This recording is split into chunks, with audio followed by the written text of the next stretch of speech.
సూర్యుడు ఏ దిక్కున ఉదయిస్తాడు? ఇదేం ప్రశ్న? సూర్యుడు తూర్పున ఉదయిస్తాడు, పడమర అస్తమిస్తాడు అని పుస్తకాల్లో చదువుకున్నదే కదా. ఆ మాత్రం తెలియదా అని అంటారా? కరెక్టే అనుకోండి. సూర్యోదయం సూర్యాస్తమయం ఉన్నాయి కాబట్టే రాత్రి పగలు అనే వేళలున్నాయని తెలుసుకున్నాం. కాసేపు సూర్యోదయం గురించి పక్కన పెట్టి ఇక సూర్యాస్తమయం విషయానికొస్తే ప్రపంచంలో కొన్ని చోట్లలో ఈ నియమం వర్తించదు. ఈ భూమి మీద సూర్యుడు అస్తమించని ప్రాంతాలు కొన్ని ఉన్నాయన్న సంగతి మీకు తెలుసా? అసలు అర్ధరాత్రి అయినా కూడా అక్కడ పట్టపగల్లాగే ఉంటుందని ఎక్కడైనా ఎప్పుడైనా విన్నారా? అయితే కొన్ని ప్రాంతాల్లో 24 గంటలు సూర్యుడు వెలిగిపోతూనే ఉంటాడు. ఆశ్చర్యంగా ఉంది కదూ.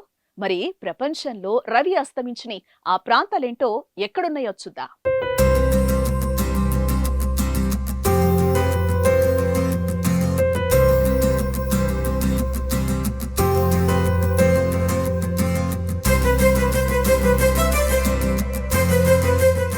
ప్రపంచంలోని రెండో అతిపెద్ద దేశం కెనడా. కెనడాలోని యుకెన్ ప్రాంతంలో ఏడాది పొడవునా మంచు కురుస్తూనే ఉంటుంది. అయితే యుకోన్ లో 50 రోజులు మాత్రం వేసవి కాలం ఉంటుంది. ఈ వేసవి కాలంలో మాత్రం సూర్యుడు తన ప్రతాపాన్ని చూపిస్తూ ఉంటాడు. దాదాపు 50 రోజుల పాటు నిర్విరామంగా ప్రకాశిస్తాడు.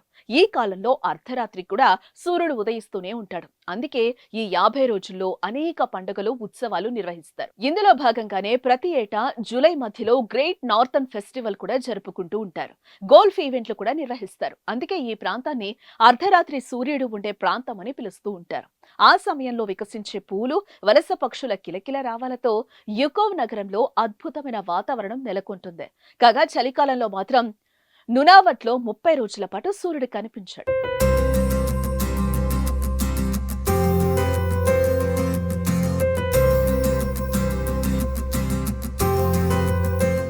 అమెరికాకు చెందిన అలస్కాలోని ఉత్కియావిక్ గతంలో బారో అని పిలిచేవారు. ఇక్కడ ప్రతి సంవత్సరం మే నుంచి జూలై నెల వరకు సూర్యుడు అస్తమించడు. అర్ధరాత్రి కూడా సూర్యుడు వెలుగులు విరజిమ్ముతూనే ఉంటాడు. కానీ నవంబర్ నెలలో 30 రోజులు మాత్రం చీకటిగా ఉంటుంది.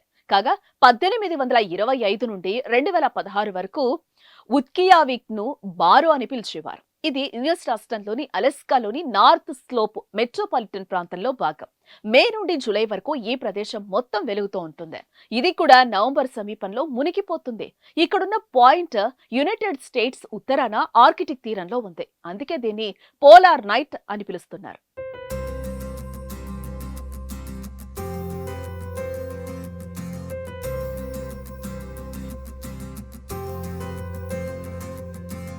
గ్రీన్లాండ్ లో ఉత్తరం వైపు ఉండే కానాక్ నగరం చలికాలంలో పూర్తిగా చీకట్లోనే ఉంటుంది.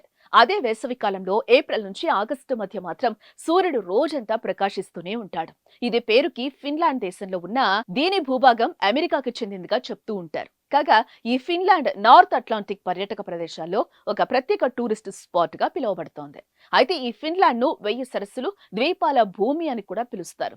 ఫిన్లాండ్ లోని చాలా నగరాల్లో వేసవిలో 73 రోజుల ఎండ ఉంటుంది. ఇక్కడ టూరిస్టులను అట్రాక్ట్ చేయడానికి స్నోఫాల్, మంచులో ఇగ్లూస్ లో ఉండడంతో పాటు అరోరా లేదా నార్త్ లైట్స్ బ్యూటిఫుల్ వ్యూ ను కూడా ఎంజాయ్ చేయొచ్చు.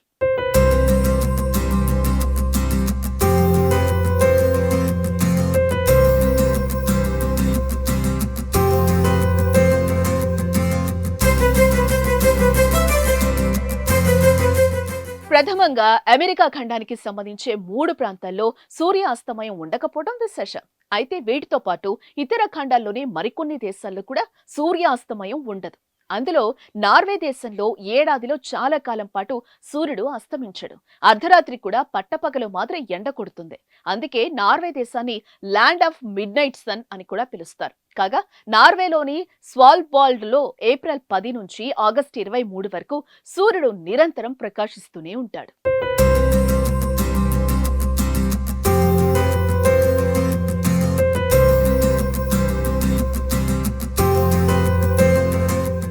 అలాగే యూరప్ లో ఉన్న అతిపెద్ద ద్వీపం ఐస్లాండ్. ఇక్కడ జూన్ నెలలో సూర్యుడు అస్తమించడు. ఆ నెల రోజులు పగలు రాత్రి తేడా ఉండదు. అందుకే జూన్ నెలలో ఇక్కడికి పర్యాటకులు ఎక్కువగా వస్తూ ఉంటారు. ఐస్లాండ్ లో దోమలు కూడా ఉండకపోవడం మరో ప్రత్యేకత. ఇక ఆఖరికి స్వీడన్ లోని కిరున్ నగరంలో అయితే ఏడాదిలో దాదాపు 100 రోజుల పాటు సూర్యుడు అస్తమించడు. మే నుంచి ఆగస్టు మధ్యలో సూర్యుడు ఎప్పుడూ ప్రకాశిస్తూనే ఉంటాడు. అందుకే ఈ సమయంలో ఈ నగరాన్ని చూసేందుకు ప్రజలు తరలి వస్తూ ఉంటారు. ప్రపంచంలో సూర్యాస్తమయం అవ్వని దేశాల విశేషాలివి. మరిన్ని ఇంట్రెస్టింగ్ విషయాల కోసం stay tune to Suman TV.